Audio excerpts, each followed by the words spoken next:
Hi everyone, welcome to my channel. ತಮ್ಮೆಲ್ಲರಿಗೂ ನಮ್ಮ ಚಾನಲ್ಗೆ ಸ್ವಾಗತವನ್ನು ಕೋರುತ್ತಾ ಇವತ್ತಿನ ವಿಡಿಯೋದಲ್ಲಿ ತಮ್ಮೊಂದಿಗೆ ಶೇರ್ ಮಾಡಿಕೊಳ್ಳುತ್ತಿರುವ ವಿಷಯ, ಇಲ್ಲಿ ಮೊರಾರ್ಜಿ ದೇಸಾಯಿ ವಸತಿ ಶಾಲೆಗಳ 3ನೇ ಲಿಸ್ಟ್ ಬಿಡುಗಡೆಗೆ ಸಂಬಂಧಪಟ್ಟಂತೆ ಬಹಳ ಪೋಷಕರಲ್ಲಿರುವ ಗೊಂದಲಗಳ ಕುರಿತು ಮತ್ತು ಅದಕ್ಕೆ ನನ್ನಿಂದ ತಮಗೆ ಕೆಲವು ಇಂಪಾರ್ಟೆಂಟ್ ಮಾಹಿತಿಯನ್ನು ಶೇರ್ ಮಾಡ್ಕೊಳ್ತಾ ಇದ್ದೀನಿ.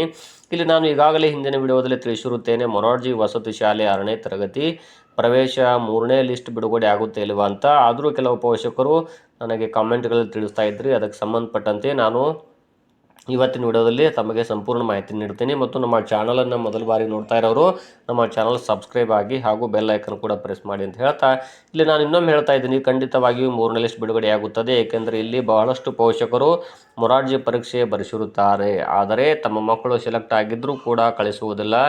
ಇಲ್ಲಿ ಸೆಲೆಕ್ಷನ್ ಪ್ರೊಸೆಸ್ ಹಾಗೂ ನಿಯಮಗಳು ಕೂಡ ಆಗಿವೆ. 75% ಸ್ಥಳೀಯ ವಿದ್ಯಾರ್ಥಿಗಳಿಗೆ ಮೀಸಲಿಡಲಾಗುತ್ತೆ ಇಲ್ಲಿ ಸೀಟುಗಳನ್ನು. ಇಲ್ಲಿ 25% ಸ್ಥಾನಗಳನ್ನು ಬೇರೆ ತಾಲೂಕಿನ ವಿದ್ಯಾರ್ಥಿಗಳಿಗೆ ಮೀಸಲಿಡಲಾಗುತ್ತದೆ. ಹಾಗಾಗಿ ಇಲ್ಲಿ ಉದಾಹರಣೆಯನ್ನು ನೀಡುವುದಾದರೆ, ಇಲ್ಲಿ ಕೆಲವು ಪೋಷಕರು ತಮ್ಮ ಮಕ್ಕಳು ಬೇರೆ ತಾಲೂಕಿಗೆ ಕಳಿಸಲು ಇಷ್ಟವಿರದೆ, ಇನ್ನು ಕೆಲವು ಪೋಷಕರು ಕೇವಲ ಎಕ್ಸಾಮ್ ನಾಲೆಜ್ಗೋಸ್ಕರ ಬರೆಸಿರುತ್ತಾರೆ. ಇದಕ್ಕೆ ತಮಗೆ ಒಂದು ನಿದರ್ಶನವನ್ನು ನೀಡುವುದಾದರೆ, ನಮ್ಮ ಶಾಲೆಯಲ್ಲಿಯೇ ಕಳೆದ 3 ವರ್ಷಗಳಲ್ಲಿ 18 ವಿದ್ಯಾರ್ಥಿಗಳು ಮೊರಾರ್ಜಿ ಪ್ರವೇಶ ಪರೀಕ್ಷೆಯನ್ನು ಬರೆದು ಪಾಸಾಗಿದ್ದರು ಮತ್ತು ಅಡ್ಮಿಷನ್ ಕೂಡ ಇಲ್ಲಿ ಮಾಡಬೇಕಾಗಿತ್ತು. ಆದರೆ ಕೇವಲ 12 ವಿದ್ಯಾರ್ಥಿಗಳು ಅಡ್ಮಿಷನ್ ಮಾಡಿದರು. ಇನ್ನೂ 6 ವಿದ್ಯಾರ್ಥಿಗಳು ಕೂಡ ಇಲ್ಲಿ ಅಡ್ಮಿಷನ್ ಮಾಡಲಿಲ್ಲ.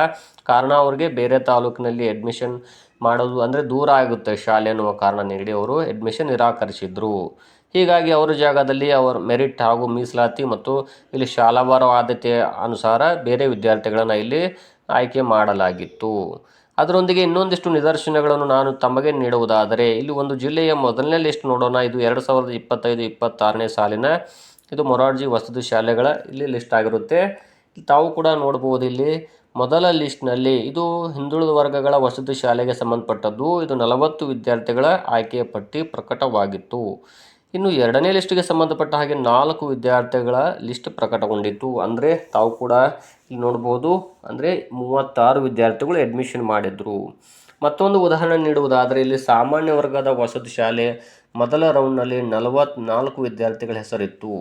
ಅದೇ ರೀತಿಯಾಗಿ 2ನೇ ಲಿಸ್ಟ್ನಲ್ಲಿ 10 ವಿದ್ಯಾರ್ಥಿಗಳ ಹೆಸರಿದೆ. ಅಂದರೆ ಇಲ್ಲಿ ತಾವು ಕೂಡ ಅರ್ಥ ಮಾಡ್ಕೊಳ್ಳಿ, ಇಲ್ಲಿ 34 ವಿದ್ಯಾರ್ಥಿಗಳ ಅಡ್ಮಿಷನ್ ಆಗಿದ್ದಾರೆ. ಸೊ ಅದಕ್ಕಾಗಿ 2ನೇ ಲಿಸ್ಟ್ನಲ್ಲಿ ಮತ್ತೆ 10 ವಿದ್ಯಾರ್ಥಿಗಳಲ್ಲಿ ಹೆಸರನ್ನು ಇಲ್ಲಿ ಪ್ರಕಟಗೊಳಿಸಲಾಗಿತ್ತು.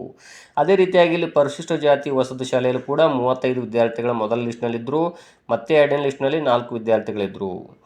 ಅಂದರೆ ಇನ್ನು ಪರಿಶಿಷ್ಟ ಪಂಗಡದ ವಸತಿ ಶಾಲೆಗೆ ಬರೋಣ. ಇಲ್ಲಿ ಮೊದಲ ಲಿಸ್ಟ್ನಲ್ಲಿ 32 ವಿದ್ಯಾರ್ಥಿಗಳ ಹೆಸರನ್ನು ಪ್ರಕಟಗೊಳಿಸಲಾಗಿತ್ತು. ಇನ್ನು 2ನೇ ಲಿಸ್ಟ್ನಲ್ಲಿ ಮತ್ತೆ 5 ವಿದ್ಯಾರ್ಥಿಗಳ ಹೆಸರು ಪ್ರಕಟಗೊಂಡಿದೆ. ಅಂದರೆ ಇಲ್ಲಿ 27 ವಿದ್ಯಾರ್ಥಿಗಳು ಇಲ್ಲಿ ಅಡ್ಮಿಷನ್ ಮಾಡಿದರು. ಹೀಗಾಗಿ 2ನೇ ಲಿಸ್ಟ್ನಲ್ಲಿ ಮತ್ತೆ 5 ವಿದ್ಯಾರ್ಥಿಗಳ ಹೆಸರು ಪ್ರಕಟಗೊಂಡಿರುತ್ತದೆ. ಇಲ್ಲಿ ವಿದ್ಯಾರ್ಥಿಗಳು ಅಡ್ಮಿಷನ್ ಮಾಡದೇ ಇರುವ ಉದಾಹರಣೆಗಳು ಸಾಕಷ್ಟಿವೆ. ಹಾಗಾಗಿ 3ನೇ ಲಿಸ್ಟ್ ಕೂಡ ಪ್ರಕಟಗೊಳ್ಳುತ್ತದೆ. ತಾವು ಕೂಡ ಇಲ್ಲಿ ನಾನು ಲೈವ್ ಅಪ್ಡೇಟ್ಗಳನ್ನು ತಮಗೆ ನೀಡ್ತಾ ಇರ್ತೀನಿ. ಇಲ್ಲಿ ಎಲ್ಲ ಉದಾಹರಣೆಗಳನ್ನು ನಿದರ್ಶನಗಳನ್ನು ನೋಡುವುದರಿಂದ ತಮಗೆ ಅರ್ಥವಾಗಬಹುದು. 3ನೇ ಲಿಸ್ಟ್ ಖಂಡಿತವಾಗಿಯೂ ಬಂದೇ ಬರುತ್ತದೆ. ಸಾಕಷ್ಟು ವಿದ್ಯಾರ್ಥಿಗಳು ಕೇವಲ ಅಡ್ಮಿಷನ್ ಮಾಡದೆ ಕೇವಲ ಎಕ್ಸಾಮ್ ಬರೆದಿರುವ ಉದಾಹರಣೆಗಳು ಕೂಡ ನಾವು ಕೂಡ ನೋಡಿದ್ದೇವೆ. ಇನ್ನು ಔಟ್ ಆಫ್ ತಾಲೂಕಿನಲ್ಲಿ ಅಡ್ಮಿಷನ್ ಆದಂಥ ವಿದ್ಯಾರ್ಥಿಗಳು ಸಾಕಷ್ಟು ವಿದ್ಯಾರ್ಥಿಗಳು ಅಡ್ಮಿಷನ್ ಮಾಡಿರುವುದಿಲ್ಲ. ಸೊ ಇಲ್ಲಿ ತಮ್ಮ ಆಯ್ಕೆಯು ಕೂಡ ಆಗಬಹುದಾಗುತ್ತದೆ 3ನೇ ಲಿಸ್ಟ್ನಲ್ಲಿ. ಸೊ ತಾವೆಲ್ಲರೂ ಕೂಡ ವೇಟ್ ಮಾಡಬೇಕಂತ ಈ ಮೂಲಕ ತಿಳಿಸ್ತಾ ಇದ್ದೇನೆ.